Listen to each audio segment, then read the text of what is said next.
Okay, I'm going off my planned script for this week. If you turned in for my usual fun and debunking, you might want to skip this video and come back next time. I'll hopefully be back to dirty comments and taking down misunderstandings of science then. If you don't want an unpolished and frankly depressing rant, I'd shut this off now. So let's talk about Florida. Less than a week ago, it appears that a lone gunman walked into his former high school with his legally purchased weapon and engaged in what can easily be deemed a massacre. With 17 dead and almost the same wounded, this is the deadliest mass shooting in months. Yeah, I said that right. Months. 3 months ago, there was another shooting at the Sutherland Springs Church with an even higher body count, which is now pretty much forgotten by the general public.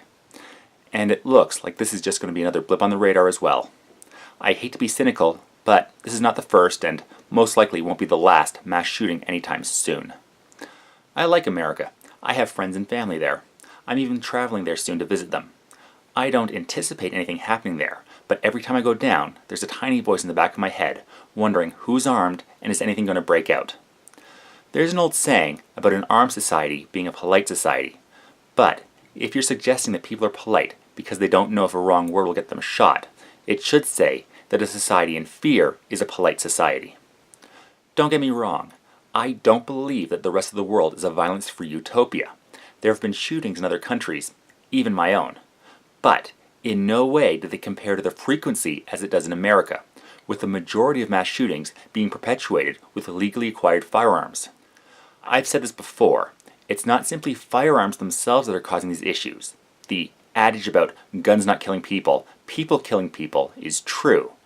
But the easy access to them makes violence much easier to perpetuate and more likely to occur. Up here in the frozen north, we have a comparable number of homes with firearms as to the states.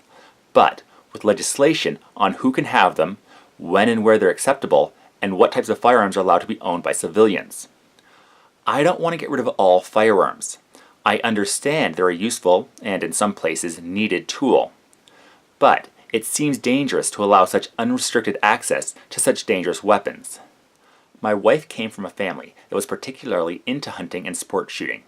When Bill C-68 was passed, she recalled that there was grumbling, but it was understood that the changes in regulations, registry, and screening of firearm applicants, while not enjoyable, were necessary to reduce the possibility of extreme violence. It is true that correlation does not equal causation, but it seems, to me, to be a simple leap to find a connection that the country with easy access to high-powered weapons seems to have the most violence with said weaponry and assume the two are related. I could play the list I did in an earlier video showing the number of mass shootings in the past few years, but what's the point? I'll put a link below. Everybody knows there is massive firearm violence in that country. By now it's a fact of life.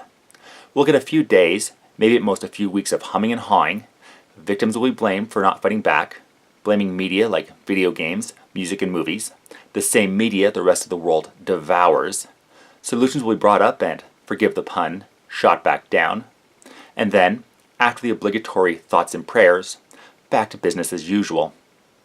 Sometimes it takes a massive tragedy to jumpstart people into action.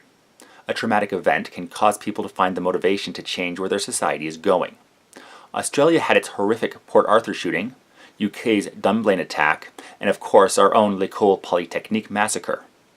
Each are seared in the public understanding and prompted a change of laws and attitudes toward firearms. But the shootings in America don't seem to get anybody willing to change anything. And if somebody does try to use a tragedy to effect change, they'll be shouted down as it being too soon to talk about such things.